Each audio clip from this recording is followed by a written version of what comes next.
Aguas. Michael, how are you today, sir? We're doing great. Thank you. And Merry Christmas and Happy Holidays to all our listeners out there. Absolutely. And if you're a business owner right now, I've been telling everyone I meet about this guest. Just like you, Michael, I tell everyone. And the reason is because if you're a business and they're paying too much in health insurance and they're not getting great benefits for your employees and you're seeing these increases, Tom, our guest today, co-founder of ClaimLinx and host of the Cutting Edge Benefits podcast, Tom Quigley joins us. Tom, thanks for stopping by. I always see you all the time, but this time it's on not my show. Well, thanks for having me here today, guys. Good afternoon, Tom. Absolutely. He is so just Michael, just to let you know, this guy understands healthcare more than anyone does. And he knows every system in the book, understands it, could really advise the powers of be how healthcare can be purchased. And I've learned so much from him. So let's go to the first. Go ahead. Go. Yeah, just one comment is having spoken to him in the past, I like how he speaks English. It's not technical the way he talks to you about the program. So, 100%. So my first question is, most business owners think rising healthcare costs are just the cost of doing business. Why is that a mindset exactly what's keeping them broke? Well, you have insurance agents who work on commissions based on premiums, at least their bonuses.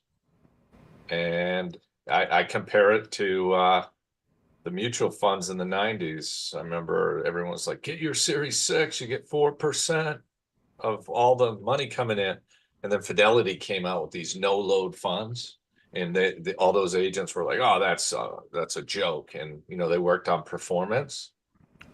Well, the problem with health insurance is no one's ever done the Fidelity method. That's what we do. We do the 20% of what we actually save you. The agents work on 4, 5, 6% on what you pay. So if your rates go up every year, they get a raise. They feel for you.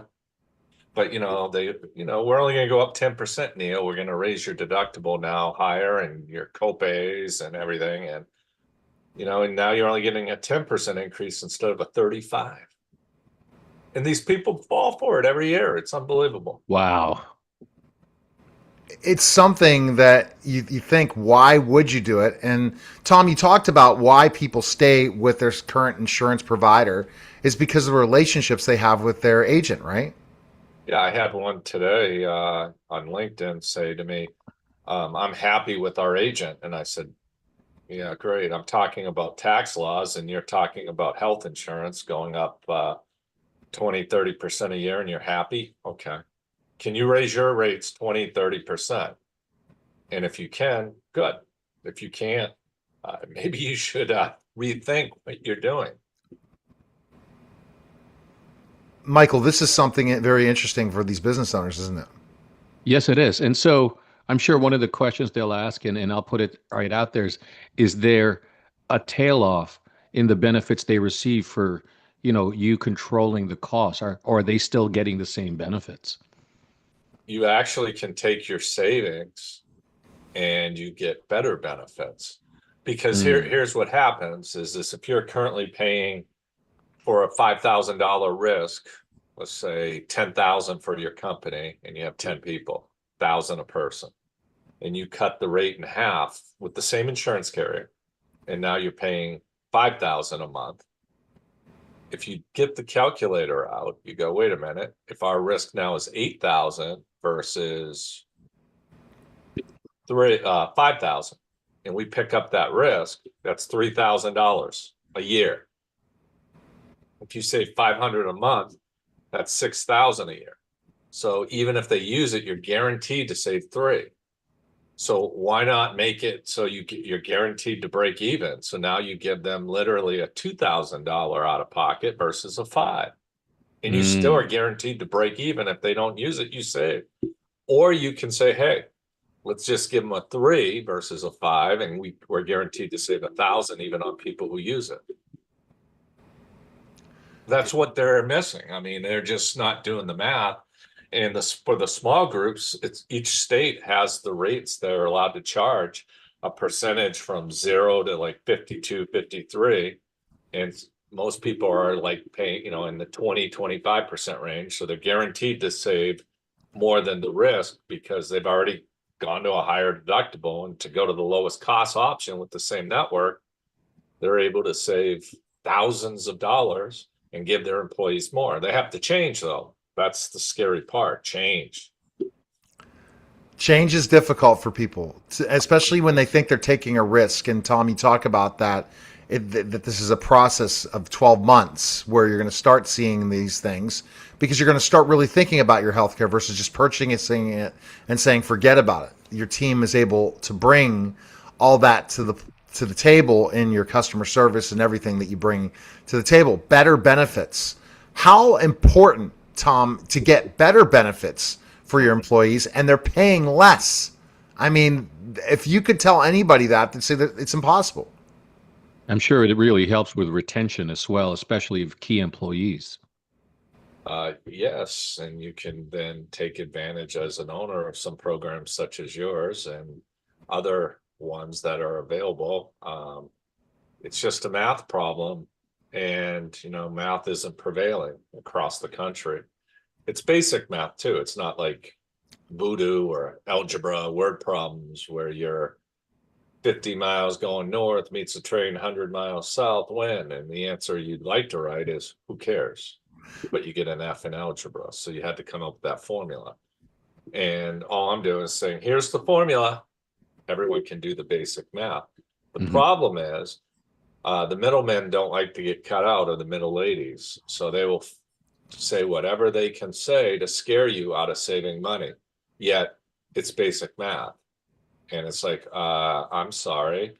The object of insurance is to transfer risk. Why are you giving the insurance company more money than the risk? Just a question. Exactly. And it's really interesting, Michael. We did a competitor analysis of all of ClaimLinx competitors. And honestly, no one is like them in any way. They say they are, but they really aren't at the end of the day. And Tom, that's the amazing thing, that you do something that can be done, but yet people don't want to take the risk of trying this. And you've seen it as a business model. It really works. Well, again, it's commission based the way they're doing it. So every dollar you pay, you get given the insurance agent, I don't know, 5 cents, 6 cents on the dollar. So if it goes up, they get a raise. So what do you do if your model is flawed? And they're not the only one with the flawed model. I mean, the departments of insurance across the country are too. They get premium tax based on premium. Do you think they make rational decisions on programs that cut people's rates in half? No. Why? Well, they lose revenue. Yeah. So when you review a typical small or mid-sized company's health plan, where are they most always overpaying, and they don't even know it? If they mention they have copays and they have low deductibles, like if they mention they have a gold plan or a silver plan, I know automatically I'll cut their rates by 20% if they just listen a little. If they listen a lot and they have fewer than 50 employees, they could save up to 80-90%.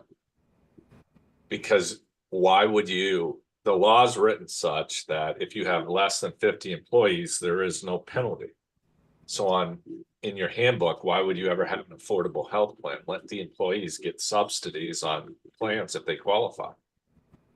So let me understand. I just want to make sure I heard you correctly. 50 plus employees, and you have the potential to save them 80 to 90% on their healthcare plan. Under 50. Got it.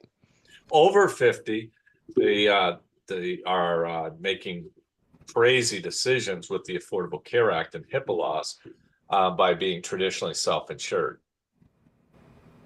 Why would you why would you pay for these lasers or $250,000 per person when you can take all your high utilizers and shift them onto plans that only have a $5,000 out of pocket?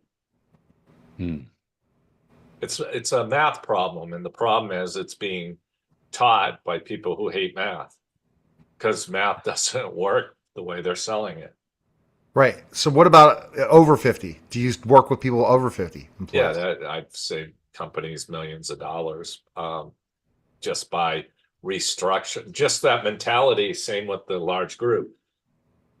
You have United Healthcare, let's pick on them, and you have three choices. This is the agents, they give you a spreadsheet, you get three choices. And you sit there and you go, okay, that's great. Yeah, you can give the three choices, but buy one plan behind the scenes, you save 20%. You're paying $3 million. If you save 20%, you just save $600,000. That's significant. 600,000. If your EBITDA factor 7, you just increase the value of your company by 4.2 mil, and your new sales, so you're at a 10% profit margin. You just made yourself a $6 million sale. Right. $6 million sales do you make in a year? I don't know. If you do it every day, maybe you don't want to listen. Yeah. If they're doing it every minute, or if they decided to get in the ring with somebody I to just make don't that. believe in throwing away money. You know, Yeah. if you don't want the money as an owner, give it to your employees. Well, and then you're also going to keep your employees happy, because all these owners, the biggest thing is they're looking at the revenue. How many dollars can they grow in revenue? You've happy employees, they're going to produce more results for you, and you're going to profit more in the long run as a company, and grow as a company and scale, so you can get yourself out of the business and let the employees run the business in so many aspects. But if you bring in the wrong people that are not A types and they don't perform well, the ones that see the best benefits package, the best situation for their family, they're going to stay longer. And Tom understands these things. So this is where ClaimLinx is able to do, is in the background say, hey, this is how the whole company needs to handle their employees when it comes to their healthcare, and all looking at the best tax strategies as well. So there you go. You say employers don't actually have a healthcare problem. They have a plan design problem. What does that mean in plain English? They're simply purchasing the wrong plans from the insurance company. They should be purchasing the lowest cost options the insurance companies offer, with the same network of doctors and hospitals, and allow the math to prevail, which means if you have a plan with a $2,000 deductible, you don't want that plan. You want the plan with the $7,000 or $8,000 deductible. And then what you do is you can make up the difference for the employees through a Section 105 medical expense reimbursement plan. In a lot Is of that these is that agents, taxable? That's taxable, right? Or tax-free. Tax-free. Fantastic. Every self-funded health plan in America is derived from Section 105. So in your example, then the effective out of pocket for the client then becomes still 2,000. Exactly. Jeez. Yeah. See, what's happening is they get all emotional because they allow the most emotional people in a company, the HR department, to make the decisions on health insurance, which makes zero sense. Wouldn't it be a CFO if it's numbers, an outside tax attorney or accountant as a small business, and the owner or the president or the CEO? Why are they allowing an HR department to make the decisions on a plan that they are emotionally tied to because it was their decision? So they would have to admit they cost the company 20-30% on what they're paying. And they perceive it as they have to work harder. And I perceive it as it's a math problem and it's not emotional to me. I'm sorry that it's so emotional to you. Yeah. What's the biggest lie business owners have been told by traditional brokers or insurance carriers about saving money on healthcare? Anything that they do, there's gray areas and it's scary and it's spooky. It's like Halloween. And I sit there and I'm like, these are black and white. I mean, when you read our last book we wrote, the last 30 pages is laws, tax laws, revenue rulings, private letter rulings that validate everything that we suggest is black and white, not gray. And then they scare people with tactics such as you could be exposed to an excise tax of up to X amount a day. And I sit there and I go, yeah. And do you have a 401k? And they say, yes. I said, so I could also, because they fall under the same rules on, ERISA and DOL, Department of Labor. And I sit there and I say, okay, you could be exposed to $100 a day or whatever, fine. And they go, well, we could. I go, yeah, but I'm assuming you set it up correctly and guidance with the IRS and the Department of Labor. And they all were like, well, yes, we do. And I said, great. So what's the difference with ours? What are they saying? We're not setting up correctly? Yeah. All right. Can you walk us through a real example where a business saved serious money without cutting benefits or upsetting employees? Sure. Let me just show you, actually, if that's okay. Yeah, let me give you the ability to share screen. I'm going to go ahead and give you that ability. You can share now. And I'm going to share this. As Michael, you've never heard of this before, right? This is I have not until I met Tom. Yeah, exactly. I haven't either. I mean, when we talk healthcare, it's going to be the biggest tax increase for the whole United States next year.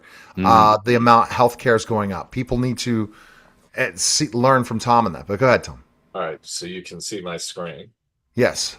So this company is 11 people, and they got to their net savings was 66,000 for the year, roughly 6,000 per member. 11 people. Yes. Wow. This particular company had 80, and they got to keep $250,000. They got to keep 3,000 an employee. Why was theirs less? Because they didn't listen to us fully. They listened to us a little bit. This one listened to us fully, 149 people. They got to keep 1.1 million. Oops, sorry. Yeah. Wow. And they all improved benefits, and they all have a zero deductible. Everything's 100% covered by the insurance company after they hit their major medical deductible.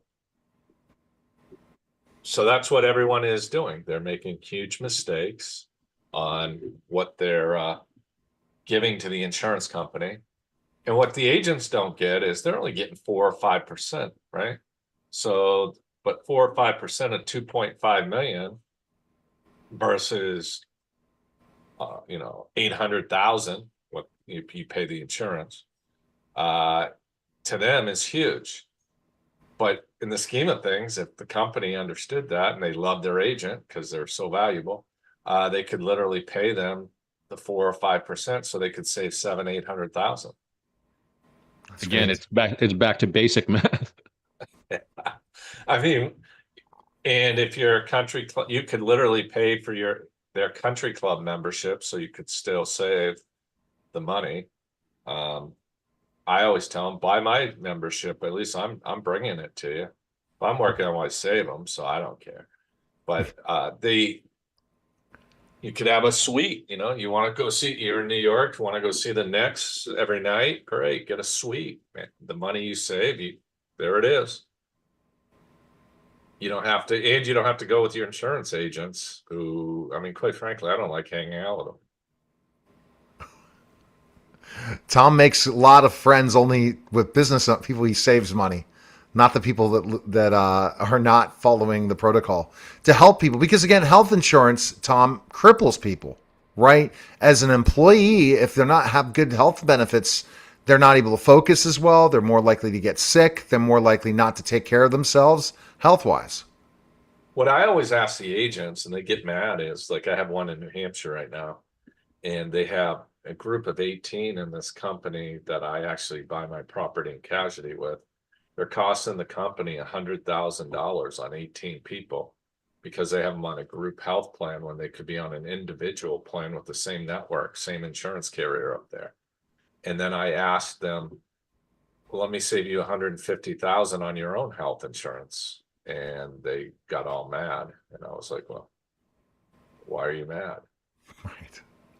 What, See, you don't want to increase your value? It's still cash flow management. And I think what you're seeing overwhelmingly is that people just assume that this is what it is and that there are no other options. And Exactly. And hopefully they're waking up right closed-minded. now. Yeah, they're closed-minded and they refuse to listen. They're assuming I'm trying to peddle them health insurance. And it's like, no, I'm trying to show you a tax law. And the tax laws have been around since 1954. It's no different than what you guys are doing. You're showing people how not to pay the IRS, and they choose That's to right. pay the IRS. And you sit there and it's not emotional to you. You're just like, okay, give away the money. I don't care. And, throw away whatever. And I sit there and I'm like, I look at, programs like yours as rational, like, okay, you need to do this when it makes sense. And I happen to do the solar one prior, and right now it's the IRS getting money, them to pay the money. It's funny how when you owe them, they're all over you. But when they owe you, you don't hear from them. What the hell is that all about, Neil? I'm going to tell you that is what's happening. I've been doing some shows with your counterpart, friend Tom, and basically he's flat out told me that the IRS is pretty much, and I have a friend who could be enforcing the IRS, Mike Filardi. He's in the process of potentially going against the IRS, working for the U.S. government as an overseer. It's pretty exciting if he gets the job. That he said that IRS is pretty much shut down right now, that they're not responding back. They're not doing anything, which means, okay, let's get to work and let's figure out a solution. But that's for another time and another place. Yeah. So why? Yeah, go ahead. We were going to say. Go ahead. We're talking about health insurance. Yeah, exactly. Scam everyone, just to let you know. Exactly. Right. Why do employees actually get better health care when companies move away from traditional insurance only models? And this is really interesting, Michael. Because they totally control it. Like, take my company. I allow the employees, they can go on their spouse's plan, the military and individual, with or without subsidies, group, whatever they can get. And what we do is we create a plan underneath that is a zero deductible. Everything's a copay, so the employees can actually understand it. And then what we do is we give each employee a $40 benefit bank so they can purchase, whatever they want, accident plans, individual critical illness plans, and they get paid if those things happen. And if they want to waste their money, we self-fund our dental and our vision. We purchase a long-term, short-term disability if they want to buy up that, they can use that $40 benefit bank for it. And those are the kind of things that people are not doing. But the problem is the agents are, no one wants to talk about doing common sense stuff because they're all caught up with how much they're paying, and it's eating them alive. And, I'm just sitting here going, hey, I'm just here to save people money. Right. And I'm working on what I save you. I don't care about the emotional piece of this. I've been friends with the broker for 22 years. Yeah, great. Friends like that are hard to find. You got to buy those friends. If I go into a bar and say, I'm buying everyone's drinks today, everyone would be my best friend. The next time I go in, if I don't, 80% of them won't talk to me. They'll go, that guy's an ass. Okay. It's just how life is. So my last question for you, unless Michael has anything else to add, what are your thoughts, Michael? I think, again, anybody listening to this podcast, if you're a business owner, if nothing else, it should be stirring up some serious thought about, like, do I have the right program? What does it take for somebody to take a look at mine and show me what the true options really are? Yeah. I've been saying this, and it's funny. I've been talking about this stuff to people, and they're like, but this breakdown is absolutely, if you're a CEO, and the first question is, are you paying too much in healthcare? And are you having to cut employee benefits? You need to give Tom a call. So if a business owner is listening right now and facing 10 to 20% renewal increases, what should they do before signing that renewal? Tom? I'm in their shoes. I'm asking the insurance agent to get me the lowest cost options the health insurance carriers offer with the same insurance carrier, same network, and then literally look at the out-of-pocket maximums on the plans and take the premium. We literally, on our website, ClaimLinx.com, you can go in and we have a savings calculator right on it. You click it, you put how many people are on it, and it shows how much we would save you. It's powerful. Now, if you are listening or watching this program and you want to work with Tom, it's very simple. You're going to go to rainstormmediagroup.com, and over there, we're going to have a featured guest section. And you're going to click down and find Tom Quigley, ClaimLinx, and you're going to go put your contact information, and we'll get you in touch with him right now. And why do we need this? Because it's an important thing, and we're building this partnership with Rainstorm Media, that we're providing the best people. If you're an entrepreneur and we know you're listening and you're trying to save in taxes, that's why you tune into the Rainstorm Radio Show. You now have the opportunity and resources to really build out your business, to keep as much money as possible and build the right team. And we're trying to do this here at Rainstorm Media. So the best place to go is rainstormmediagroup.com. Schedule a call with Tom today. Anything else to add, Michael? Well, yes, soon we will be releasing some of another podcast called $1 Million Minutes. That one is less about business, more about faith, family, fun, finance, fitness, the major F's, if you will, in podcasting. But we'll touch a little bit on certain areas there. We've got professional athletes. We've got some amazing people lined up in our program. So be on the lookout for that. Absolutely. All right. Thanks again, Tom. Thank you, Michael. Thanks for having me, Michael. Thank you. All right.